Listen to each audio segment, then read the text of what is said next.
January 8th, 2026, 9:15 a.m. New Delhi time. The Reserve Bank of India announces full nationwide deployment of the digital rupee, making it available to all 1.4 billion Indian citizens through existing mobile banking infrastructure. Within 72 hours, over 340 million users activated digital rupee wallets, representing the fastest adoption of any payment system in financial history. 6 days later, Indonesia, Malaysia and Thailand announced plans to integrate their central bank digital currencies with India's system for cross-border transactions, eliminating dollar intermediation for trade flows worth approximately $280 billion annually. I've analysed monetary systems for 35 years. I briefed central banks on reserve currency dynamics when dollar dominance appeared permanent and unchallengeable. And what's operational in India today isn't incremental improvement in payment technology. It's systematic construction of dollar alternative that serves 1.4 billion people while creating framework for Asian currency integration that bypasses Western financial infrastructure entirely. Let me show you how India just activated the mechanism that could end dollar hegemony across the world's most populous region.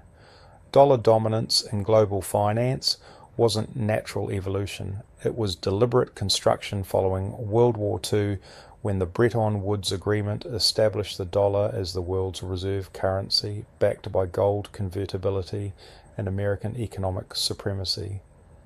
Even after Nixon ended gold convertibility in 1971, dollar dominance persisted through network effects, institutional inertia, and lack of credible alternatives. The mechanism operated through several reinforcing components.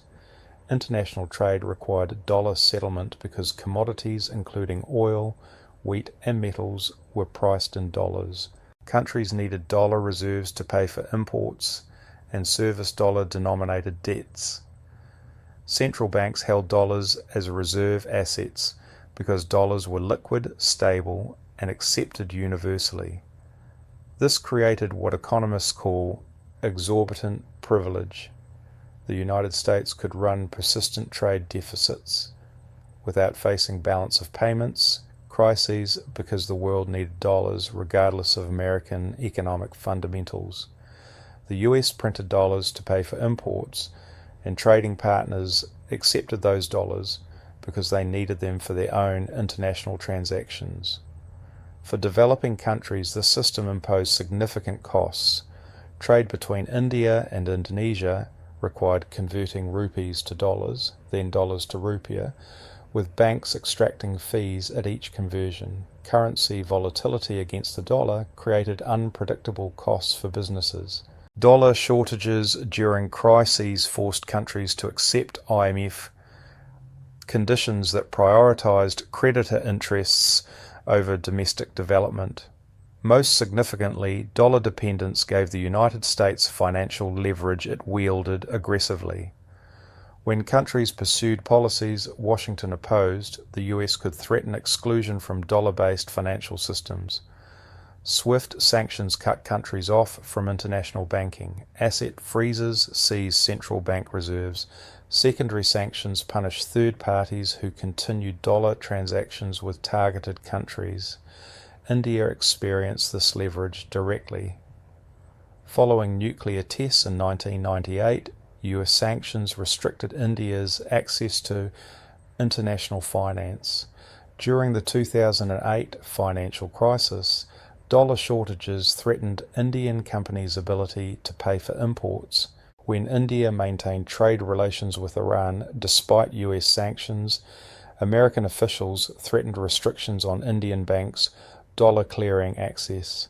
These experiences drove recognition that dollar dependence created strategic vulnerability no economic benefits could justify, but creating alternatives required overcoming massive coordination problems. Individual countries attempting to trade in local currencies faced technical challenges, limited acceptance, and currency risk that made dollar transactions simpler despite political costs. The solution required critical mass, enough participants to create network effects, making dollar alternatives viable. And India's 1.4 billion population provided exactly that scale. India's central bank digital currency project began quietly in 2020 as a research initiative studying how digital currencies might improve financial inclusion. The Reserve Bank of India was concerned that hundreds of millions of Indians lacked access to banking services, limiting economic participation and government service delivery. The initial concept was straightforward. Create digital version of the rupee that could be stored and transferred via mobile phones without requiring traditional bank accounts.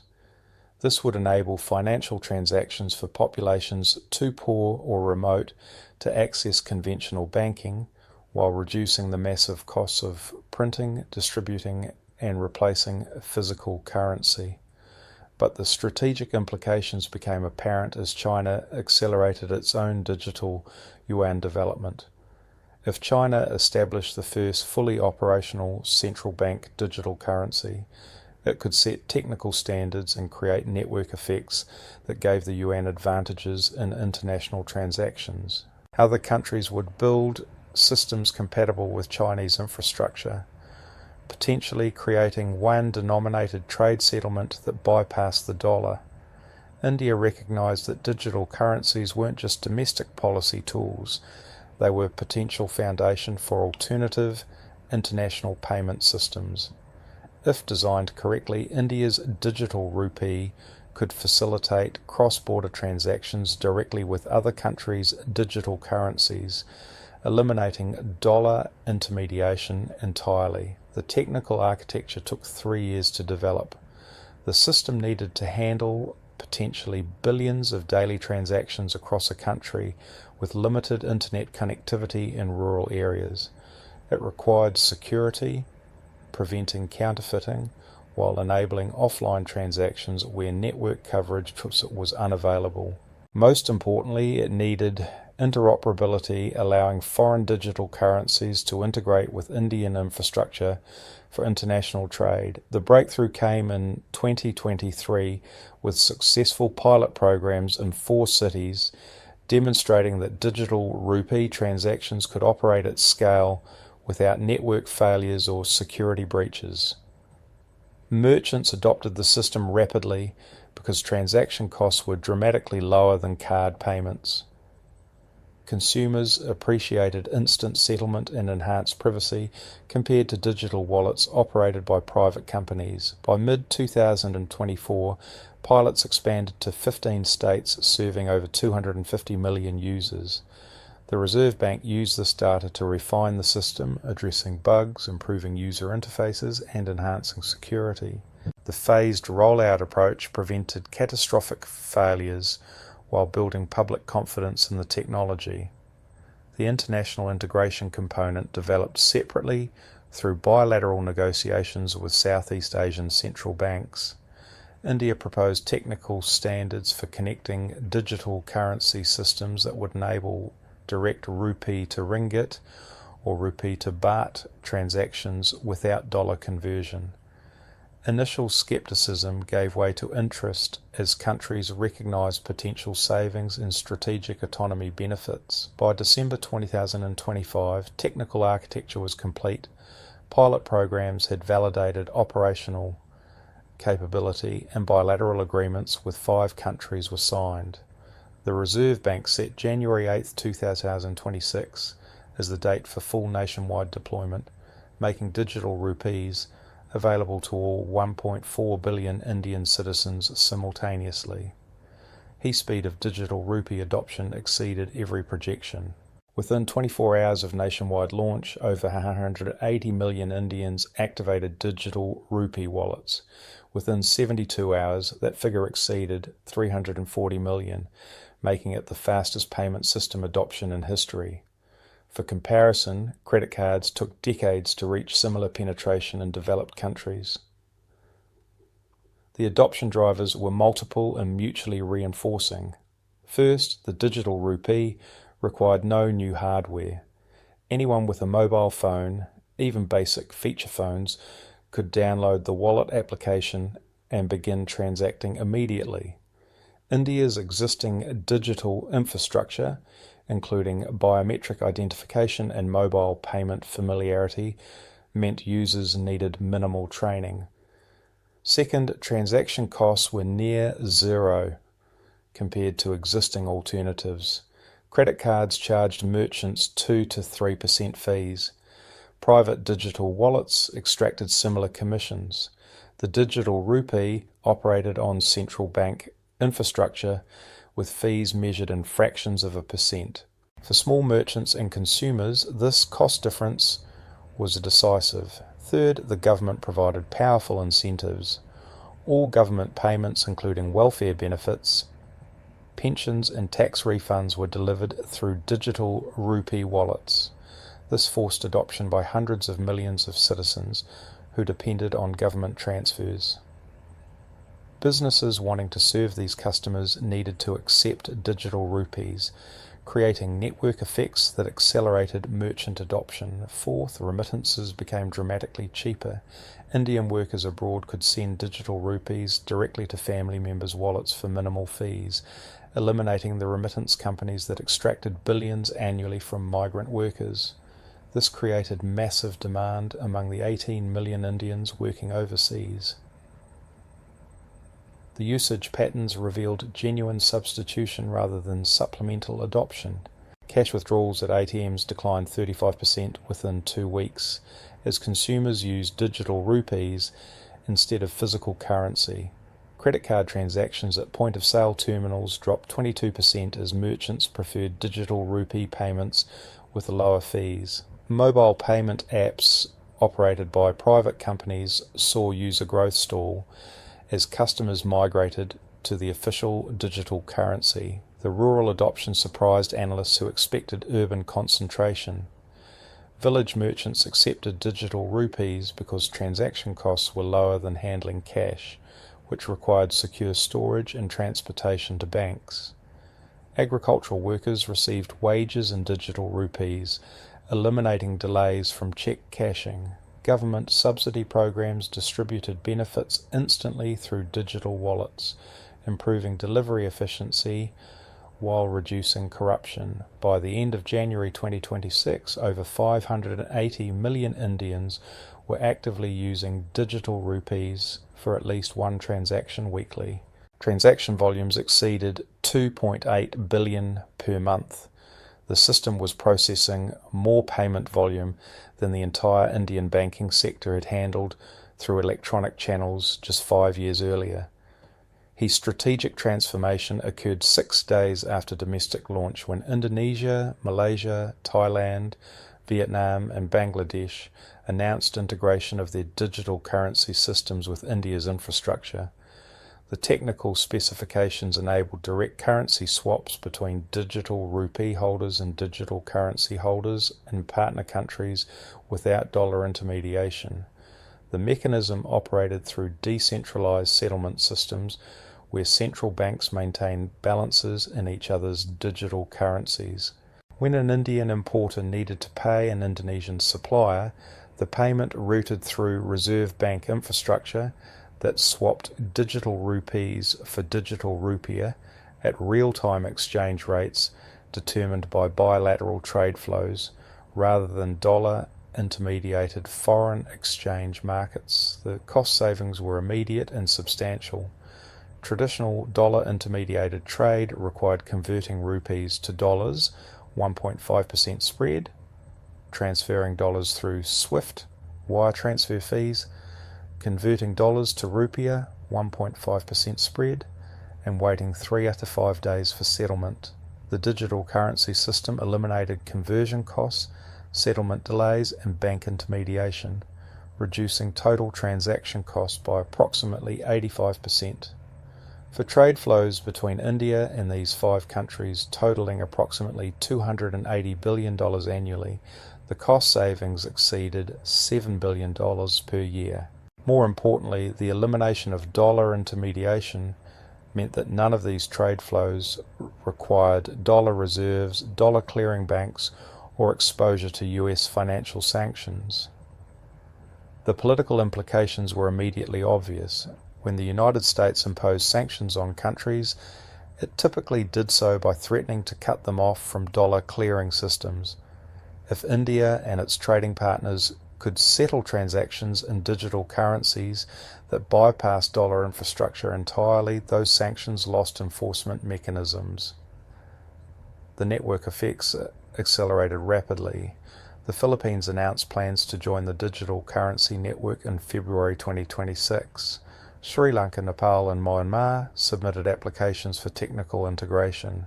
Several Middle Eastern countries, including UAE and Saudi Arabia, expressed interest in connecting their own digital currency projects with the Asian network. By March 2026, the Asian Digital Currency Network encompassed countries representing 2.3 billion people and $6.5 trillion in annual GDP. Trade flows within this network increasingly settled in local digital currencies rather than dollars. Each additional member strengthened the network by providing more trading partners and deeper liquidity in non-dollar currency pairs. The impact on dollar dominance manifested through several simultaneous channels. First, Asian central banks reduced dollar reserve accumulation because they needed fewer dollars to settle regional trade. When 40% of trade flows settle in local currencies, the required dollar reserves decline proportionally. This reduced demand for US Treasury securities that had financed American deficits for decades.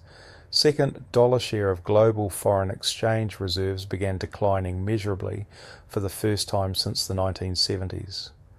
Central banks holding dollars specifically for Asian trade settlement started diversifying into baskets of Asian digital currencies that provided actual transaction utility rather than just store of value function. Third, commodities pricing began showing cracks in dollar dominance. When India purchased oil from UAE using digital rupees and digital dirhams directly, it demonstrated that energy trade could occur without dollar denomination. Indonesia and Malaysia began discussing palm oil and rubber contracts denominated in digital currencies rather than dollars. Fourth, the dollar's role as unit of account weakened in regional trade. Businesses in India, Indonesia, and Thailand increasingly quoted prices in local currencies when trading with each other, rather than converting to dollar equivalent prices. This reduced dollar's function as common pricing standard that had reinforced its dominance. The quantitative impact appeared modest initially. Dollar share of global reserves declined from 58.4% to 57.1% during first quarter 2026. Dollar-denominated trade as percentage of global transactions dropped from 88% to 85%, but the direction was unmistakable and the trend was accelerating. For the United States, the strategic implications were profound. Dollar dominance had enabled persistent trade deficits without painful adjustment. When trading partners accepted dollars for their exports, America could run current account deficits exceeding $1 trillion annually without immediate consequences. Those partners accumulated dollars as reserves, effectively financing American consumption. If dollar demand declined because countries could settle trade in alternative currencies, the United States would face pressure to balance trade through currency depreciation, reduced consumption, or both. The adjustment would impose real costs on American living standards that had been postponed for decades through dollar dominance. The financial sanctions leverage would erode significantly. Swift exclusion was devastating because countries needed dollar access for international trade. If Asian countries could trade using digital currencies that bypassed Western financial infrastructure, sanctions lost enforcement mechanisms.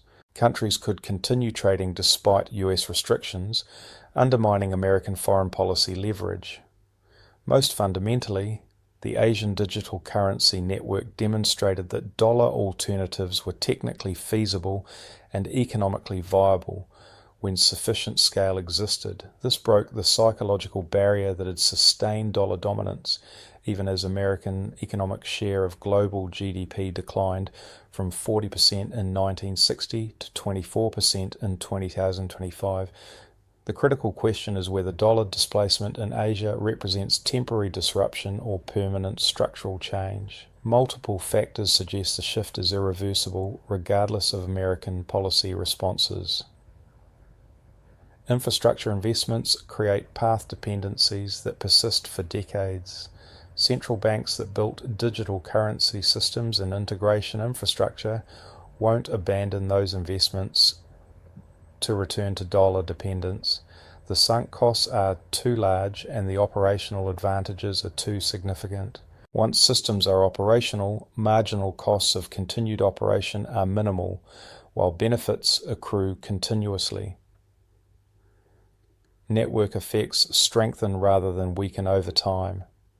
Each additional country joining the Asian digital currency network makes the system more valuable for all participants by increasing trading partners and deepening liquidity. This creates self-reinforcing growth where early success attracts additional members who further strengthen the network. The political logic is compelling for participating countries. Digital currency systems provide strategic autonomy from Western financial infrastructure that has been weaponized repeatedly for sanctions enforcement. Governments that experienced financial sanctions or feared potential sanctions will not voluntarily return to systems where US Treasury Department controls their access to international payments. The economic benefits are tangible and growing. Cost savings from eliminating dollar intermediation improve competitiveness for businesses in participating countries. Faster settlement times reduce working capital requirements.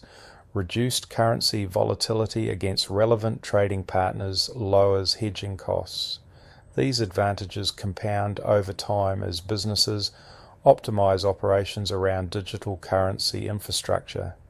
Most importantly, the demographic and economic trends favor continued expansion. Asia represents 60% of global population, an increasingly large share of global economic output. As Asian economies continue growing relative to US and Europe, the share of global trade occurring within Asia increases.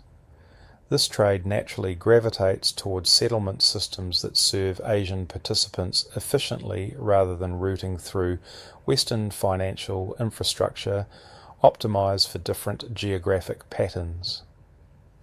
The US dollar won't disappear from global finance. It will remain important for specific functions, including commodities trading, financial market transactions, and trade with Western countries. But the monopoly is ending. The era of dollar dominance, where 90% of international transactions required dollars, is transitioning toward multipolar currency system, where regional digital currencies serve increasingly large shares of global commerce. January 28, 2026. The Asian Digital Currency Network processes its 1 billionth cross-border transaction, settling $47 billion in trade without any dollar intermediation. 20 days earlier, this network didn't exist. Today, it handles trade flows equivalent to 15% of Asian international commerce. Projections suggest that figure will reach 40% by year-end as more countries integrate their systems and more businesses optimize operations around non-dollar settlement. The 1.4 billion users who activated digital rupee wallets in January 2026 weren't consciously participating in geopolitical transformation. They were adopting payment technology that was cheaper, faster, and more convenient than alternatives. But their collective adoption created the critical mass that made dollar alternatives viable for international trade settlement. India's achievement wasn't primarily technological. The technical architecture for central bank digital currencies was well understood before India's launch. The breakthrough was operational execution at scale combined with strategic vision for international integration. Building a system that served 1.4 billion users while creating a framework for cross-border transactions required both technical excellence and geopolitical sophistication. For the United States, the implications are sobering. Dollar hegemony enabled economic privileges that appeared permanent until alternatives demonstrated viability. The ability to run trillion-dollar deficits without painful adjustment depended on foreign willingness to accumulate dollar reserves.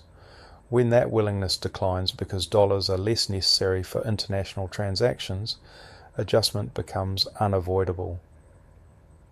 The financial sanctions leverage that shaped American foreign policy for 3 decades is eroding visibly. When targeted countries can trade using digital currencies that bypass Western financial infrastructure, sanctions lose enforcement mechanisms. Each successful evasion demonstrates feasibility to other countries considering resistance to American pressure. For Asia, the digital currency network represents recovered autonomy after decades of dollar dependence. Countries that experience financial crises, currency volatility, and sanctions threats because of dollar exposure now have alternatives that reduce those vulnerabilities.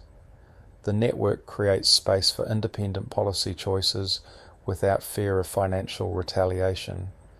The transformation won't be immediate or complete. Dollar dominance accumulated over 80 years won't disappear in 18 months, but the direction is unmistakable. The Asian Digital Currency Network demonstrated that dollar alternatives are technically feasible, economically viable, and politically necessary for countries seeking strategic autonomy. And once that demonstration succeeds, the psychological barrier sustaining dollar dominance disappears. India launched Digital Rupee for domestic financial inclusion. Within 3 weeks, it had activated mechanism for dollar displacement across the world's most populous region. That progression from domestic payment system to alternative international monetary architecture reveals how quickly monetary systems can transform when technology enables coordination at scale. The 72-hour adoption surge didn't just validate a payment system, it cracked the foundation of dollar hegemony that shaped global finance for 3 generations.